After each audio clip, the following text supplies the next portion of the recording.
He spent 23 years building churches in a country where Christians are 0.2% of the population.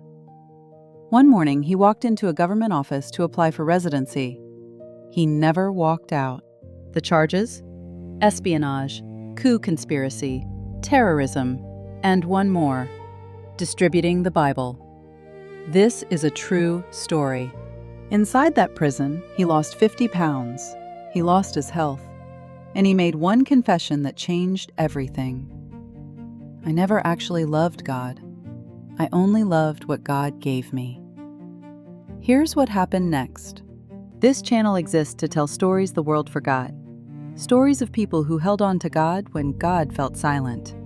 If you've ever been in a room with no way out, this one's for you. January 3rd, 1968, Black Mountain, North Carolina. A boy is born. Nobody in that small town could have guessed where his life was headed.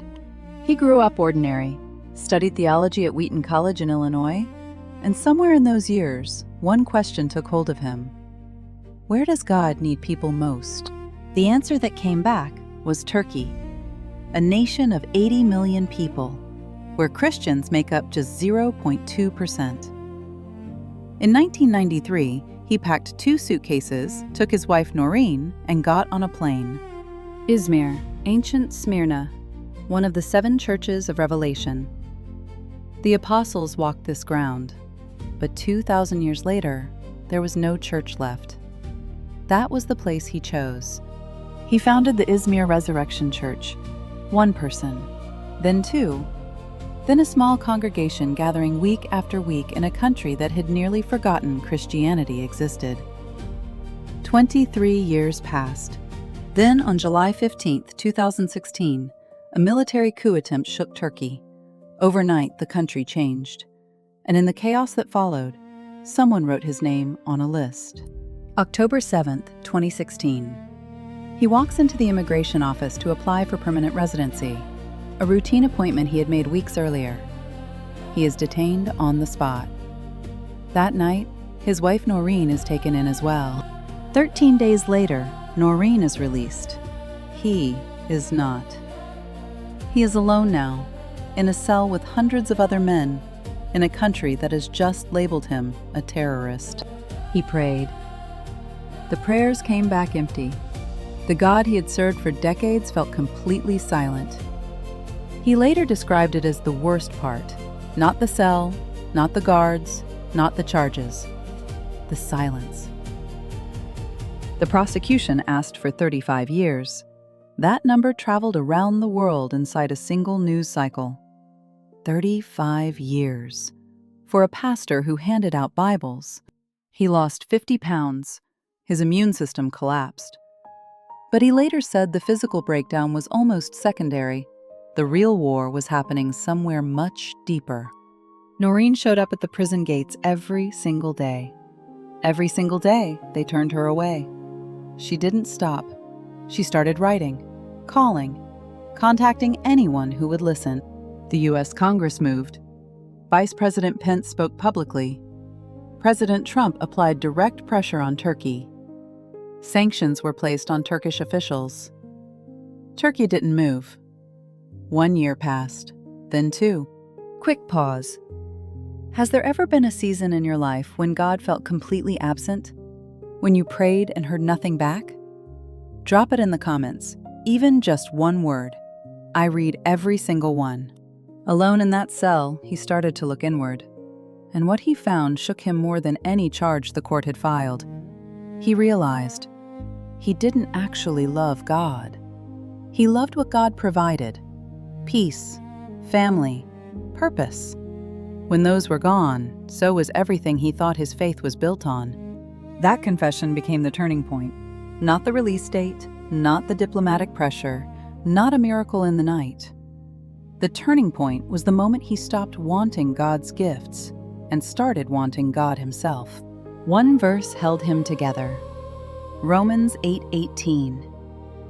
I consider that our present sufferings are not worth comparing with the glory that will be revealed in us. He made a decision. He would not waste this suffering.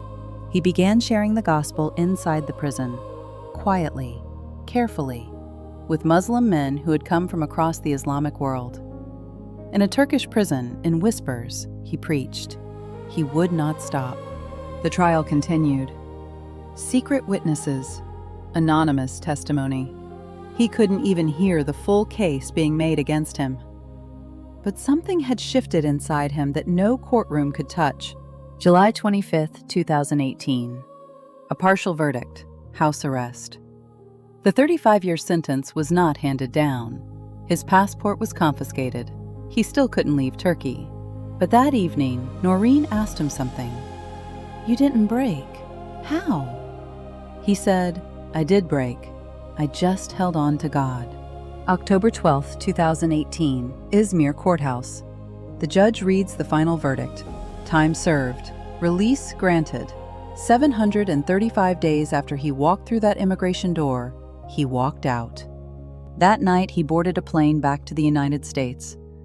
As it lifted off the runway, the lights of Izmir spread out below him, the city where he had spent 23 years of his life. He pressed his hand against the window. Washington, D.C., the Oval Office. He knelt on the floor and prayed for the President of the United States, the same posture he had held in a Turkish prison cell, head bowed, hands clasped.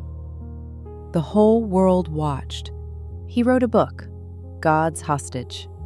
Not a record of suffering, a record of what he found inside the suffering. It reached readers in dozens of countries, people who recognized the room he had been in, because they were in it too. He said this in an interview, and I want you to hear it slowly. "I thought I lost God in that prison, but I didn't. I lost every shallow version of God I had built in my mind. God himself was there. He had been there the whole time." The suffering broke him open, and through the cracks, light came through. Not in spite of the breaking, because of it. Here's what I want to ask you, and take a moment with this. Is there a closed door in your life right now? A season where God feels absent? A prayer that keeps coming back unanswered? You're not alone in that room. And that room is not the end of the story. What he discovered in prison is this. The real test of faith is not what you believe when things are good. It's what you're left with when everything good is taken away. If God is still there when the gifts are gone, that's not religion. That's something real. Romans 8:28. And we know that in all things God works for the good of those who love him, who have been called according to his purpose. All things. That word doesn't come with exceptions. It includes the prison. It includes the silence. It includes whatever room you're sitting in right now. If this story moved something in you, share it with one person who needs it today. And if you want more stories like this one, subscribe. Not because this channel needs the number, because someone out there is in their own prison right now, and this story might find them. Somewhere in the world right now, someone is in that room. No way out. God feels silent. The walls are closing. This story says, he was in the room the whole time. He's in yours too. God, if someone watching this is in their hardest season right now, meet them in it, the way you met him in that cell. Amen. And if that prayer was for you, you're exactly who this channel is for. Next, a man who spent 14 years in solitary confinement. No windows, no contact, just 4 concrete walls. He preached 350 sermons to those walls, and his torturers started converting. That story is next. Subscribe so that story finds you.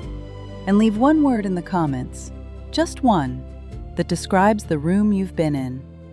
I'll be reading.